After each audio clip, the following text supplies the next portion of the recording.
L'idée, c'est de comprendre pourquoi dans certaines conditions, une plante tombe malade et pourquoi dans d'autres, elle arrive à se défendre.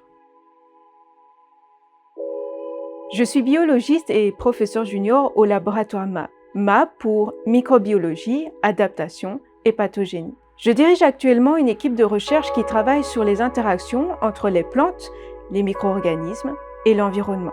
On va s'intéresser aussi bien aux microbes qui aident les plantes qu'à ceux qui les rendent malades. Et nos travaux ont aussi une forte dimension d'ingénierie parce que nous développons et utilisons des biosenseurs dans différents systèmes biologiques, du microbe jusqu'à la plante. Nos recherches portent sur les interactions entre les plantes, les microbes et l'environnement. En réalité, une plante n'est jamais seule. Elle vit entourée de nombreux micro-organismes. Certains sont bénéfiques, d'autres peuvent provoquer des maladies. Et en fait, ces relations dépendent fortement du contexte dans lequel la plante se trouve. Du coup, on s'intéresse aussi beaucoup au rôle de l'environnement et en particulier au climat. L'idée, c'est de comprendre pourquoi dans certaines conditions, une plante tombe malade et pourquoi dans d'autres, elle arrive à se défendre.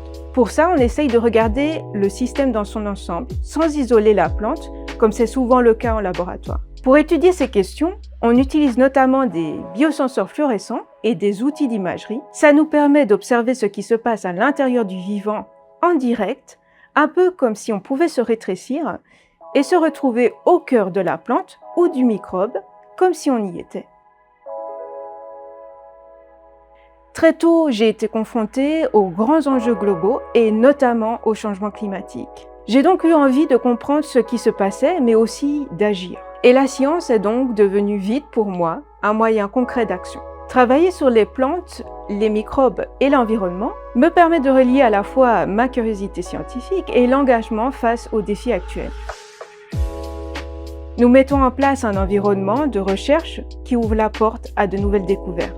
Et grâce à notre approche combinant biosenseurs avec l'exploration de systèmes biologiques encore peu compris, on repousse les limites de ce que l'on peut observer. Parce qu'en réalité, ces outils nous permettent de voir l'infiniment petit jusqu'à l'échelle de la molécule, et ce, en temps réel, directement dans des systèmes vivants.